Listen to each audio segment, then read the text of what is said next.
Modalidade libro do ano 2011. En atención ao gran recoñecemento e acollida, tanto dos lectores como da crítica, por ser unha obra que supón a incorporación do autor a unha colección de narrativa para adultos e que constitúe un extraordinario exercicio narrativo co que agasallar os seus moitos lectores e lectoras.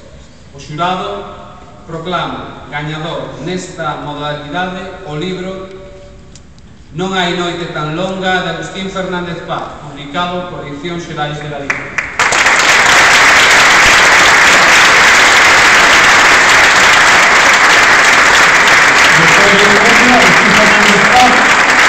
E eu fora, antes do ano pasado, secretario xeral de Cultura.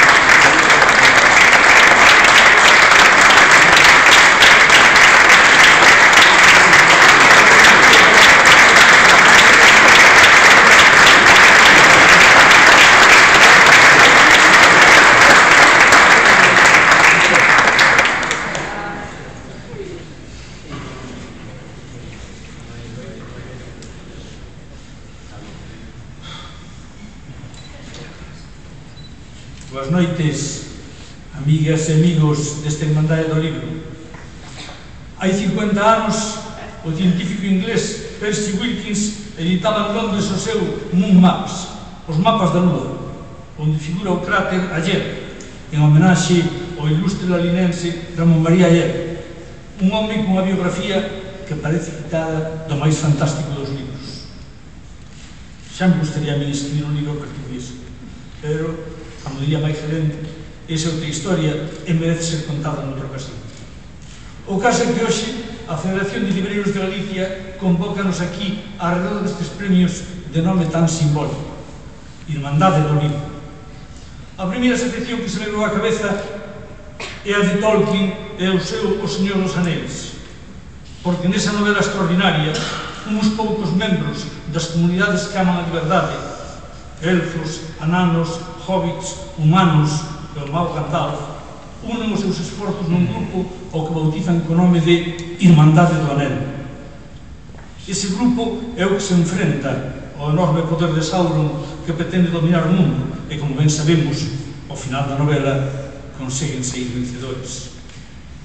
Pois tamén aquí, nesta Irmandade do Libro que hoxe nos reúne, estamos representadas todas as persoas que amamos os libros e a lectura. Aquí hai librarías, centros de ensino, bibliotecas e editoriais, escritores, institucións.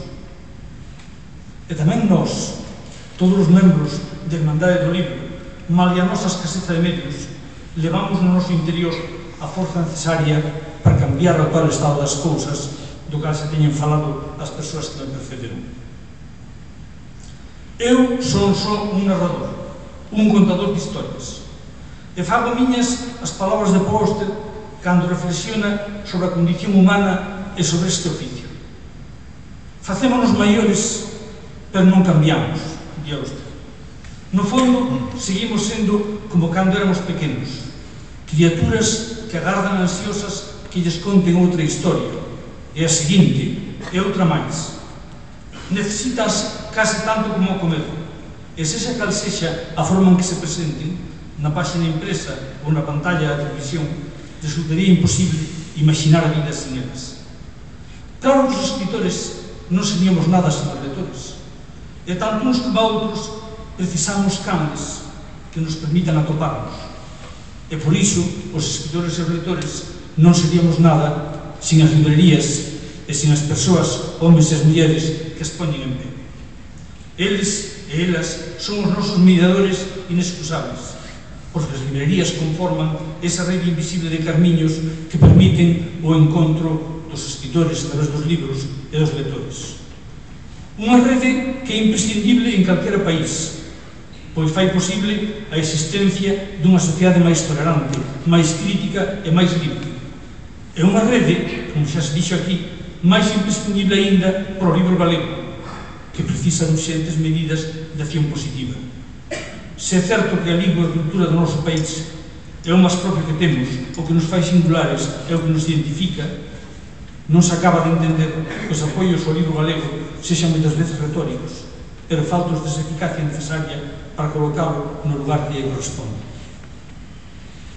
Onte, o meu colega Xosé Vázquez Pintor fíxome chegar un correo electrónico, mandoulle tamén a outros, onde alguén seleccionou unhas cantas portadas de Hermano Lobo, aquela revista que naceu coa década dos 70.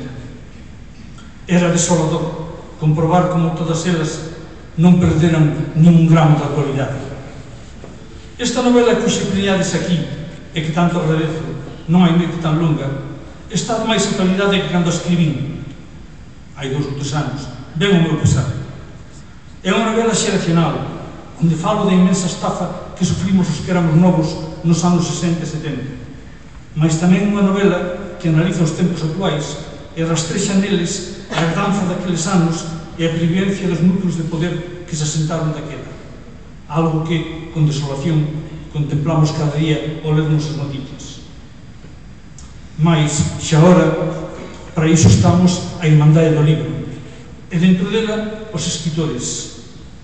Hai unhas palabras de Orwell, en 1984, válidas para calquera cidadán, pero ainda máis para os que escribimos.